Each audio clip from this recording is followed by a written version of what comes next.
கொழும்பு கட்டுநாயக்க விமான சேவை ஆரம்பம் என்பதாக அந்த செய்திக்கு தலைப்பிடப்படுகிறது. போக்குவரத்து நெடுஞ்சாலைகள் துறைமுகங்கள் மற்றும் சிவில் விமான போக்குவரத்து அமைச்சர் விமல் ரத்நாயக்கவின் தலைமையில் பேரவாவியை நீர் விமான நிலையமாக பயன்படுத்தி கட்டுநாயக்கவுக்கும் கொழும்புக்கும் இடையிலான விமான சேவைகள் நேற்றைய தினம் உத்தியோகபூர்வமாக ஆரம்பித்து வைக்கப்பட்டன. உள்நாட்டு விமான பயணத்தை விரைவுபடுத்துவதற்கும் சுற்றுலாத்துலத்தை மேம்படுத்துவதற்கும் அரசாங்கத்தின் ஒரு பகுதியாக இந்த வேலைத்திட்டம் மேற்கொள்ளப்பட்டிருப்பதாக அந்த செய்தி பிரதானமாக இடம்பெடுத்திருப்பதை காணலாம். எனவே கொழும்பு கட்டுநாயக்க சேவை மீண்டும் அறிமுகப்படுத்தப்படுகிறது. ஜான் கீல்ஸ் குழுமத்தின் துணை நிறுவனமான சினமன் ஏர்லைன்ஸ் இந்த விமானங்களை இயக்க உள்ளதோடு ஸ்ரீலங்கன் ஏர்லைன்ஸ் முன்பு 2011 முதல் 2012 ஆண்டில் நீர் சார்ந்த ஜலதார விமானங்களை தொடங்கியது. ஆனால் பாதுகாப்பு காரணங்களுக்காக சேவை இடைநிறுத்தப்பட்டது. இந்நிலையில் நிகழ்வில் பங்கேற்ற அமைச்சர் விமல் ரத்நாயக்க தெரிவிக்கையில் இந்த முயற்சியின் மூலம் உள்நாட்டு விமான சேவைகளை மேம்படுத்துவதையும் பலாலி போன்ற பிராந்திய விமான நிலையங்களுக்கு செயற்பாடுகளை விரைவுபடுத்த அந்த அதிக நிறுவனங்களை ஊக்குவிப்பதையும் நாங்கள் நோக்கமாக கொண்டிருக்கின்றோம். இது போன்ற முயற்சிகளுக்கு அதிகபட்ச ஆதரவை வழங்க அரசாங்கம் உறுதி பூண்டிருப்பதாகவும் அமைச்சர் அவர்கள் தெரிவித்தார். அதேபோல் அமைச்சர் தெரிவித்த கருத்து இன்றைய வீரகேசரி பத்திரிகையுடைய தலைப்பாக இருக்கிறது. அரசியல் பொருளாதாரம் சிரமடைந்திருக்கிறது. அமைச்சர் விமல் தெரிவிப்பு. உள்ளூர் விமான சேவை துறையில் முதலீடு செய்வதற்கு தனியாருக்கு அழைப்பு என்பதாக அமைச்சர் அவர்கள் தெரிவித்த கருத்தும் இன்றைய வீரகேசரி பத்திரிகையில் தலைப்பிடப்படுகிறது. உள்ளக விமான சேவையை அபிவிருத்தி செய்வதற்கு உரிய நடவடிக்கைகளை மேற்கொண்டிருக்கின்றோம். நாட்டில் அரசியல் மற்றும் பொருளாதாரம் தற்போது சிரமடைந்திருக்கிறது. ஆகவே உள்ளக விமான சேவைக்கு தனியார் துறையினர் முதலீடுகளை மேற்கொள்ள வேண்டும் என போக்குவரத்து நெடுஞ்சாலைகள் அபிவிருத்தி துறைமுக மற்றும் சிவில் விமான சேவைகள் அமைச்சர் விமல் ரத்நாயக் அவர்கள் தெரிவித்திருக்கின்றார். கொழும்பு பேரவாவில் நேற்று தினம் இடம்பெற்ற நிகழ்வின் போதுதான் அவர் இந்த விடயங்களை சுட்டிக்காட்டியிருப்பதாக செய்திகள் தொடர்வதை நாங்கள் காணக்கூடியதாக இருக்கிறது. எனவே அவர் மேலும் சில விடயங்களை தெரிவிக்கின்றார். குறிப்பாக நேற்று கொழும்பு சினமன் லேக் ஹோட்டல் முனையத்தில் இந்த நிகழ்வு ஆரம்பித்து வைக்கப்பட்டது.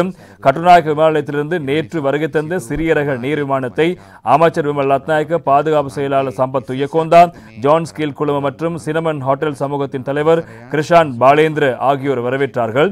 இதன்போது ஊடகங்களுக்கு கருத்துக்களை முன்வைத்த அமைச்சர் விமல் ரத்நாயக்க கொழும்பு துறைமுக நகரத்தை அண்மித்த வகையில் உள்ளக விமான சேவையை ஆரம்பிப்பதில் பாதுகாப்பு காரணிகளை அடிப்படையாக கொண்டு பல பிரச்சனைகள் கடந்த காலங்களில் காணப்பட்டன. சுமார் 12 ஆண்டுகால முயற்சியின் பயனாக பாதுகாப்பு அமைச்சின் முழுமையான கண்காணிப்புடன் இந்த உள்ளக விமான சேவை ஆரம்பிக்கப்பட்டுள்ளது. உள்ளக விமான சேவையை அபிவிருத்தி செய்வதற்கு உரிய நடவடிக்கைகள் மேற்கொண்டிருக்கின்றோம். நாட்டில் அரசியல் மற்றும் பொருளாதாரம் தற்போது சிரமடைந்திருக்கிறது.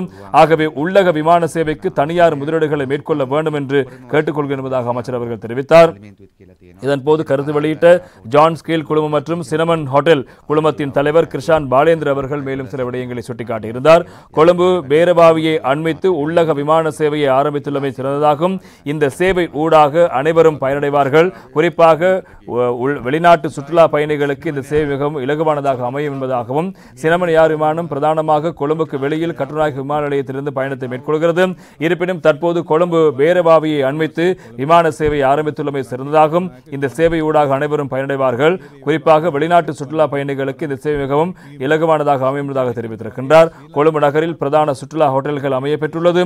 இந்த புதிய திட்டத்தின் ஊடாக சுற்றுலாத்துறையை மேம்படுத்தும் உள்ளக விமான சேவைக்கும் புதிய அனுபவமாக அமையும். ஆகவே இந்த புதிய சேவையினால் நாட்டின் சுற்றுலாத்துறை கைத்தொழில் அபிவிருத்தி அடையும் என்று தெரிவித்தார். இதன்போது கருத்துக்களை முன்வைத்த பாதுகாப்பு செயலாளர் ஏர் வைஸ் மார்ஷல் சம்பத் துயக்கோந்தா அவர்கள் கருத்துக்களை முன்வைக்கும் போது இந்த திட்டத்துக்குரிய பாதுகாப்பு வசதிகள் தொடர்பில் விரிவாக ஆராய்ந்து இந்த உள்ளக விமான சேவையை ஆரம்பிப்பதற்கு அனுமதி அளித்திருக்கின்றோம். எனவே இந்த திட்டத்தை மேலும் விரிவுபடுத்துவதற்கு பாதுகாப்பு சட்டங்களுக்காக அனுமதி வழங்கும் என்பதாகவும் சம்பத் துயக்கோந்தா அவர்களும் தெரிவித்த கருத்துக்களும் பிரதானமான விடயங்களாக இருப்பதை காலம். எனவே கொழும்பிலிருந்து இப்போது கட்டுநாயக்கவுக்கு நீங்கள் சி பிளானின் ஊடாக பயணிக்க முடியும். எனவே தொடர்பான ஏற்பாடுகளை மேற்கொண்டிருப்பதாக அதற்கு பாதுகாப்பு நடவடிக்கை இப்போது பாதுகாப்பு காரணங்கள் கிட்டத்தட்ட 12 வருடங்களாக இந்த பிரச்சனை இழுபறியாக இருந்த நிலையில் தற்போது பாதுகாப்பு விடயங்கள் உறுதிப்படுத்தப்பட்டு இதற்கான அனுமதி வழங்கப்பட்டிருக்கிறது. எனவே இப்போது கொழும்பிலிருந்து நீங்கள் இந்த கட்டுநாயக்கவுக்கு விமானத்தில் செல்வதற்கான வாய்ப்பு ஏற்படுத்தி கொடுக்கப்பட்டிருப்பதாக அந்த செய்திகளும் பிரதானமாக இருப்பதை நாங்கள் காணலாம்.